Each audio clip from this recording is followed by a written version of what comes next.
नमस्कार दोस्तों, हाल ही में एक घटना सामने आई है जिसमें बॉलीवुड के मशहूर अभिनेता सैफ अली खान पर हमला हुआ है चाकू से और उन्हें काफ़ी गहरी चोटें भी आई हैं, हॉस्पिटलाइज्ड हैं। और आरोपी जो है वो आपके सामने ये दिख रहे हैं। अब आरोपी तो आरोपी हैं, चाहे उनका शरीर कैसा भी हो, क्या फर्क पड़ता है। तो समझते हैं कि सैफ अली खान जो है अपने प्राइवेट डिफेंस को एक्सरसाइज करने के लिए किस हद तक जा सकते थे और प्राइवेट डिफेंस से संबंधित क्या क्या प्रोविजंस हैं कानून में। तो एक एक करके समझते हैं। सबसे पहले समझेंगे प्राइवेट डिफेंस जो है इसका क्या मतलब है। प्राइवेट डिफेंस का मतलब है it means using an otherwise illegal act, मतलब है इसका कोई अन्यथा इलीगल एक्ट से टू प्रोटेक्ट वन सेल्फ, खुद को या another person and even protect property और prevent any other criminal activity. मतलब खुद को किसी भी इलीगल एक्ट के होने से, मतलब अगर आपको ऐसा भी लगता है कि एप्रीहेंशन हो रहा है, वहां आपको वहां डर भी फील होता है कि यहां हमें ऐसा होने के चांसेस हैं, तो आप वहां अपना प्राइवेट डिफेंस एक्सरसाइज कर सकते हो। अच्छा, इसके बारे में जो दे रखा है वो दे रखा है सेक्शन 34 ऑफ बीएनएस। इसमें दे रखा है राइट ऑफ प्राइवेट डिफेंस। अरे sir, right of private defence, right तो फंडामेंटल राइट्स होते हैं, इलेक्टोरल राइट्स होते हैं, ये कौन सा राइट है एग्जैक्टली तो बीएनएस आपको ये राइट भी देता है कि आप अपने प्राइवेट डिफेंस में इसको यूज कर सकते हैं। साफ लिख रहा है कि nothing is an offence done in exercise of right of private defence. आप अपने खुद के बचाव और किसी दूसरे व्यक्ति के बचाव के लिए कुछ ऐसा कर देते हैं तो वो बिल्कुल भी ऑफेंस नहीं माना जाएगा। तो क्या क्या कर सकते हैं ये भी समझते हैं कि करके। यहां देखो सैफ अली खान पर इन्होंने जो है बंदूक तान रखी है, क्या क्या कर सकते हैं समझते हैं एक एक करके, ठीक है। तो सेक्शन 35 ये बताता है हमें कि प्राइवेट डिफेंस किसके लिए, प्राइवेट डिफेंस किसके लिए आप ले सकते हैं और यहां किस किस के खिलाफ ले सकते हैं। और ये जो दिख रहा है when no private defence available, कौन सी कंडीशंस है जहां प्राइवेट डिफेंस अवेलेबल ही नहीं होता। तो समझते हैं, इसमें दिखा है कि प्राइवेट डिफेंस आप बॉडी के लिए भी ले सकते हो, आप प्रॉपर्टी के लिए भी ले सकते हो। और बॉडी में भी आप अगर देखो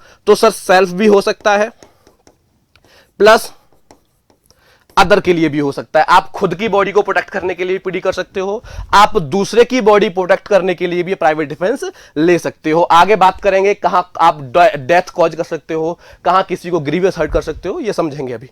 तो बने रहिए मेरे साथ, हर एक जानकारी मिलेगी आपको, ठीक है। सुनिए ध्यान से और इससे संबंधित प्रश्न जो बनेंगे वो भी बताऊंगा, केस भी बताऊंगा, ठीक है। अच्छा, प्रॉपर्टी में भी सर, प्रॉपर्टी में भी सेल्फ कर सकते हो और अदर भी कर सकते हो, इवन पब्लिक प्रॉपर्टी को भी बचाने के लिए आप पीडी ले सकते हो, ठीक है ना। प्रॉपर्टी में देखा जाए तो ये बेसिकली 4 इवन 5 का मतलब है अटेम्प्टिंग।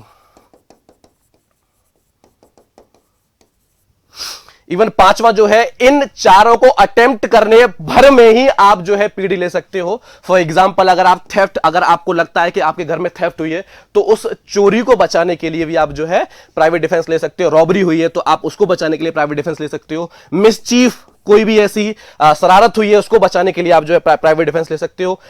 क्रिमिनल ट्रेसपास, अब आप कहोगे सर क्या यही 4 होंगे जिनमें आप प्राइवेट डिफेंस लोगे, क्या और ऐसे नहीं है जो प्रॉपर्टी के खिलाफ जो है ऑफेंसेस हो सकते हैं। फॉर एग्जांपल टॉर्ट में आप मान लो बेसिक ट्रेसपास मान लो, हाउस ब्रेकिंग मान लो। हाउस ब्रेकिंग का मतलब है कि आप आपके घर में कोई बिना आपकी अनुमति के घुस आए, लेकिन हाँ हाउस ब्रेकिंग बाय नाइट ये अलग केस होगा, इसके बारे में अभी हम समझेंगे आगे।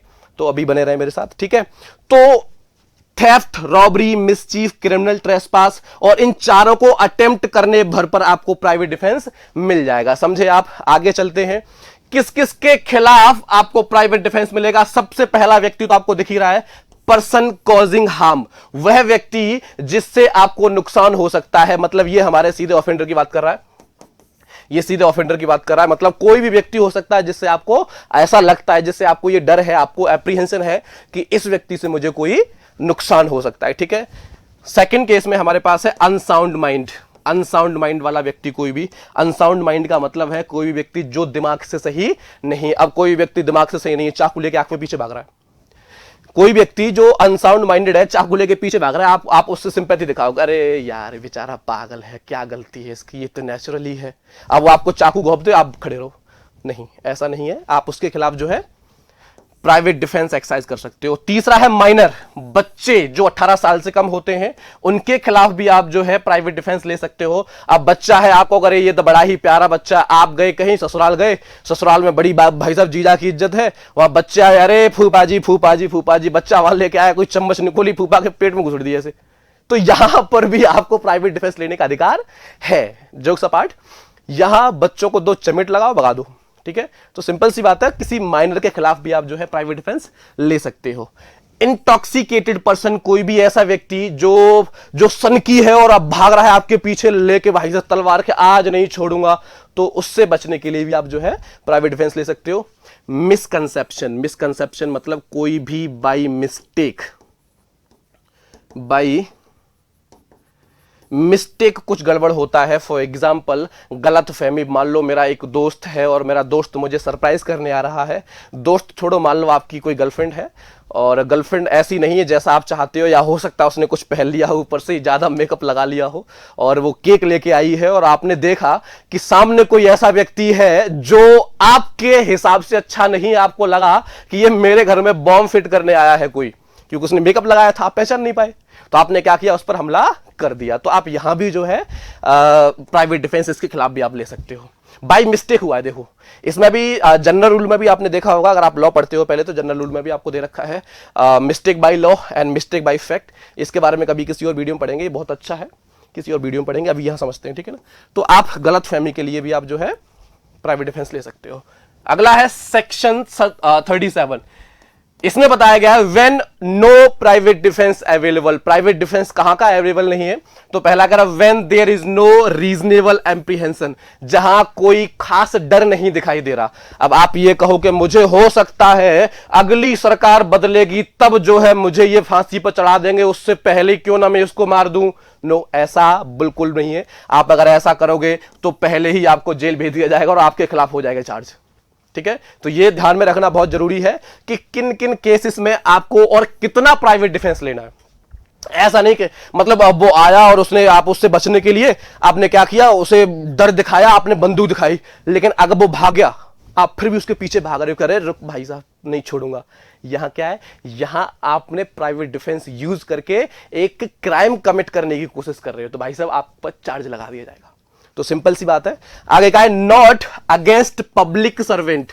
कोई भी पब्लिक अथॉरिटी वाला व्यक्ति, लॉ एनफोर्समेंट ऑफिसर अगर आपसे कहता है, आपके खिलाफ वारंट लेके आता है और आपको अरेस्ट करने की कोशिश करता है, आप वहां यह कहोगे कि नहीं नहीं मुझे अरेस्ट क्यों करोगे, मेरे पास प्राइवेट डिफेंस है, और आपको धुड़म धुड़म कर दो उसे, तो यह पॉसिबल नहीं है। क्यों? क्योंकि विद इन लॉ क्राइटेरिया वो आपके साथ आया है, तो आपका अधिकार नहीं है यहां कि आप जो है पीडी एक्सरसाइज करें।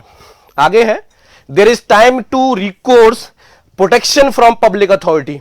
हां जी, इसका मतलब यह है कि अगर आपके साथ कोई घटना हो रही है, आपको एप्रीहेंशन है, आपको डर है कि सामने कुछ हो सकता है, लेकिन आपसे कुछ एक दूरी पर पुलिस वाला खड़ा है, आपसे कुछ एक दूरी पर पुलिस वाला खड़ा है, और आपने उस पुलिस वाले को न बता के खुद ही अपना राइट एक्सरसाइज किया, तो भाई साहब चार्ज में आ जाओगे आप। सिंपल सी बात है। यहां आपको क्या करना है, आपकी पहली प्राथमिकता है कि आप जो भी लॉ इन्फोर्समेंट ऑफिसर बैठा है या जो भी पुलिस वाला है, आप सबसे पहले जाके उसे बताइए कि ऐसे ऐसे बात है, मुझे यहां खतरा है या मुझे इससे डर है। तो यहां आपको पीडी एक्सरसाइज करने को नहीं मिलेगा। अच्छा, कितनी अच्छी बात कही है, देखो एक्सटेंशन कहां तक होगा आपके इस राइट का। राइट तो है, बड़े खुशी की बात है भाई साहब, राइट है, लेकिन ये राइट कहां तक है, ये राइट कहां तक आप इसको एक्सरसाइज कर सकते हो भाई साहब। फॉर एग्जाम्पल किसी ने, अच्छा पता है इसमें क्या हुआ, एक बताता हूं मैं आपको कहानी। मैं लॉ कॉलेज में था, तो लॉ कॉलेज में एक प्रोफेसर ने मुझसे कहा बताइए डिफरेंस बताइए हर्ट एंड ग्रीवियस हर्ट में क्या है। तो मैंने ठीक है, ग्रीवियस हर्ट और हर्ट में क्या है, मैंने कहा मैम ऐसे ऐसे है कि हर्ट का मतलब है कि थोड़ी चोट लगना, और ग्रीवियस हर्ट का मतलब है कि बहुत चोट लगना। कि नहीं नहीं ऐसे थोड़ा ना होता है, एग्जाम्पल बताइए। मैंने अच्छा एग्जाम्पल पूछ रहे हैं आप, में ठीक है चलो। नहीं मैम किसी लड़के के 2 थप्पड़ लगा दो, या किसी व्यक्ति के 2 थप्पड़ लगा दो, ये होगी हर्ट, और उसी गाल पर लगातार 200 थप्पड़ लगा दो, ये हो गई ग्रीवियस हर्ट। उन्होंने बड़ा हंसे और उनका क्या बात है, बहुत अच्छे। तो यही है यहां। तो इसका एक्सटेंट कहां तक कर सकते हो आप इस राइट को, उसने कहा है nor more than harm inflicted only then much which is necessary for the defence. मतलब आप उसको हार्म उतना ही कर सकते हो जितना आपके डिफेंस के लिए जरूरी है। फॉर एग्जाम्पल अगर वो बंदूक लेके आया है तो आप भी बंदूक ले आओ। इसका मतलब ये नहीं कि वो बंदूक लेके आया परमाणु बम डाल दो उसके ऊपर, तो ये गलत है। ये एक्सटेंशन नहीं होगा, सॉरी ये एक्सटेंशन हो जाएगा, और यहां आप पर फिर क्या हो जाएगा भाई साहब, आप पर जो है चार्ज लगा के आपको जेल में बंद कर दिया जाएगा। सिंपल सी बात है। आई होप समझ में आया होगा सभी को। ठीक है, आगे समझते हैं प्राइवेट डिफेंस ऑफ बॉडी, जो कि सेक्शन 38 से 40 तक दे रखा है बीएनएस में। इसमें आपको यह समझाएंगे कि किस किस केस में आप डेथ कॉज कर सकते हो, किस किस केस में आप किसी की जान तक ले सकते हो। जान तक ले सकते हो इसका मतलब नहीं जान ही ले लो, जान ही लेना नहीं है, जान तक जा सकते हो, वहां आपको डिफेंस मिल जाएगा। ऐसा ही है ना। अब इसका मतलब यह नहीं कि कोई आपको आंखें दिखा आप गोली मार दो धाड़ सीधे, ये ऐसा नहीं होगा, ये रीजनेबल है ही नहीं, ये रीजनेबल एप्रीहेंशन है ही नहीं। समझ रहे हो ना। तो ये समझते हैं क्या क्या है। तो सेक्शन 38 कहता है बीएनएस का कि if assault causes apprehension of, अगर आपको डर दिखाई देता है किसी भी जो है ऑफेंडर के द्वारा, किसका, डेथ का डर दिखता है, तो आप उसकी जान ले सकते हो, आप डेथ कॉज कर सकते हो। आपको ग्रीवियस हर्ट लगता है तब भी आप जो है, या आपको ग्रीवियस हर्ट होता है तब भी आप जो है डेथ कॉज कर सकते हो। रेप के केस में डेथ कॉज कर सकते हो। ठीक है, अननेचुरल लस्ट में भी कर सकते हो, किडनैपिंग अबडक्शन में भी कर सकते हो, रॉन्गफुली कन्फाइनिंग में भी कर सकते हो, और थ्रोइंग और एडमिनिस्ट्रेटिंग एसिड पर भी आप किसी को डेथ कॉज कर सकते हो, आप किसी को जान के घाट उतार सकते हो, ये ध्यान रखें। ठीक है, लेकिन हाँ अगर आप प्रूफ करवाओ तो, प्रूफ नहीं कर पाया तो बेटा फिर आप ही जाओगे जेल में, चक्की पीसिंग मामला हो जाएगा फिर गड़बड़। तो सेक्शन 39 क्या कहता है, सेक्शन 39 कहता है कि अगर ऐसा केस होता है तो आप उसमें कोई अदर ऑफेंस भी कर सकते हो, वो भी पीडी में काम आ जाएगा। फॉर एग्जांपल अगर आप डेथ कॉज नहीं कर रहे हो, ग्रीवियस हर्ट दे रहे हो, तो वो भी चलेगा। जैसे यहां है ये भाई साहब दोनों ये लड़ रहे हैं, भाई तौबा ला हल वला कुव्वत, बड़ी ही बेकार मूवी थी भाई साहब, इतनी मारकूट भाई, लेकिन ठीक है वो क्या ही फर्क पड़ता है उससे। अच्छा, सेक्शन 40 क्या कहता है, सेक्शन 40 के बारे में समझते हैं कि सेक्शन 40 में बताया गया है कि कब प्राइवेट डिफेंस स्टार्ट होगा और कहां तक जाएगा। इसका मतलब यह नहीं कि प्राइवेट डिफेंस में आप 100 थप्पड़ मारते ही रहो, करे ये तो मेरा अधिकार है प्राइवेट डिफेंस का। इसका मतलब ये थोड़ा एक गोली में अगर वो रुक जाए तो 50 गोली मार दो उसमें। अरे भाई कोई मान लो सर है जो है डॉक्टर साहब, ये मुझे आंखें दिखा रहे हैं और मैं भी आंखें ना दिखाने के चक्कर में 2 गोली मार दूं, तो ये काम नहीं करेगा। तो इसका ध्यान रखेंगे आप। ठीक है, व्हेन हार्म अराइजेस, आपका प्राइवेट डिफेंस तब शुरू होगा जब आपको लगेगा कि आपका जो नुकसान है वो होने वाला है, तब आप प्राइवेट डिफेंस एंजॉय कर सकते हो।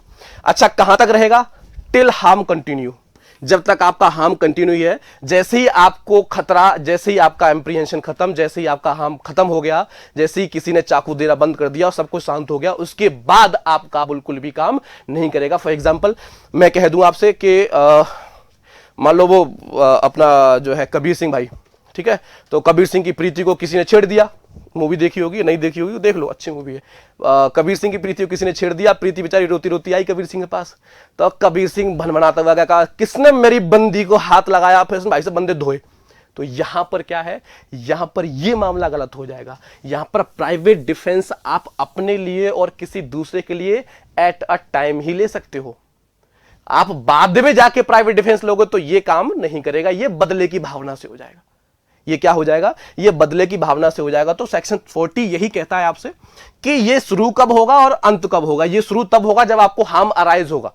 तो प्रीति के लिए जो है ये प्राइवेट डिफेंस तब शुरू हुआ जब उसे कोई छेड़ रहा था, वो वहीं उसके काल के नीचे थप्पड़ लगाती मान चल जाता।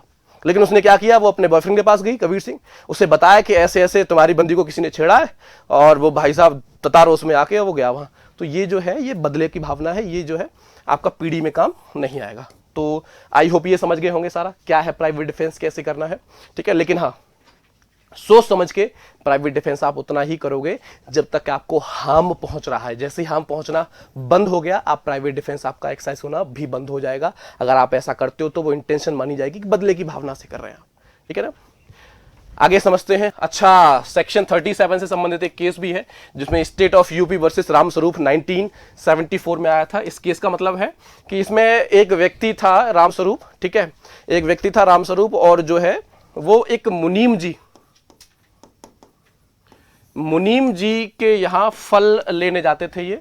तो मुनीम जी के यहाँ फल लेने जाते थे, तो ये और इनके बेटे एक बार फल लेने गए, दोनों के बीच बहुत कंपटीशन थी। तो मुनीम जी ने मना कर दिया कि हम जो है आपको फल नहीं देंगे, हम आपको फल नहीं देंगे, कंपटीशन है, हमारी इच्छा हम नहीं दे रहे, हमको इससे फर्क नहीं पड़ता। लेकिन भाई साहब जो राम स्वरूप और इनका बेटा जो था, राम स्वरूप और इनका बेटा जो था, ये थोड़े से अलग स्वभाव के थे। तो इनका बेटा जो है घर गया और जेब में बंदूक रखे लाया, आपस में होगी लड़ाइयां, डंडे चले। लेकिन इसी बीच राम स्वरूप के बेटे ने मुनीम जी पर चला दी गोली और मुनीम जी क्या हो गए?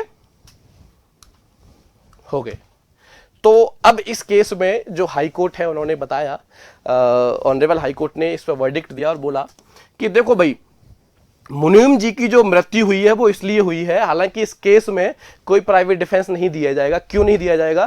क्योंकि मुनीम जी की जो मृत्यु हुई है वो घर गया और वो क्या लेके आया? बंदूक लेके आया। क्यों? क्योंकि उसे अपने पिता राम स्वरूप पर खतरा दिख रहा था कि राम स्वरूप को मुनीम जी और मुनीम जी के घर वाले मार देंगे, इसलिए उसने बंदूक निकाली और मुनीम जी को उड़ा दिया। तो ऐसे केस में यहां प्राइवेट डिफेंस नहीं मिलेगा। यहां प्राइवेट डिफेंस मिलना था कहां? कि अगर वो भी डंडे से या फिर किसी ऐसे कॉज से वहां से निकल आता। देखो, तो ये बड़े कॉम्प्लेक्स केस हैं। अच्छा, इसी के बारे में एक बात और है, सेक्शन 44 भी यही कहता है कि अगर आप कहीं ऐसी भीड़ में फंसे हुए हो, सेक्शन 44 कहता है कि अगर आप कहीं भीड़ में फंसे हुए हो और भीड़ में ऐसी जगह फंसे हो कि वहां आप बिना किसी इनोसेंट पर्सन को हार्म पहुंचाए निकल ही नहीं सकते हो। फॉर एग्जाम्पल, मान लो मैं जो है मॉब लिंचिंग का शिकार हूं, मैं मॉब के बीच में फंस चुका हूं और मुझे दिख रहा है कि मैं सामने एक व्यक्ति है जो कि पूरी तरह से इनोसेंट है, उसने कुछ नहीं बिगाड़ा मेरा। जब तक मैं उसको गोली नहीं मारूंगा तब तक मैं नहीं बच सकता, मैं अपनी जान नहीं बचा सकता। तो बिल्कुल यहां प्राइवेट डिफेंस मिल जाएगा, ऐसा सेक्शन 44 कहता है। तो आई होप आपको ये सारी चीजें समझ में आई होंगी। मैं आशा करता हूं ये सारी चीजें एकदम क्लियर हुई होंगी। अगर आपका कोई क्वेश्चन है, आपकी कोई क्वेरी है इस बारे में, तो आप कमेंट बॉक्स में हमें बता सकते हैं। मिलेंगे आपसे अगले टॉपिक में। Thank you.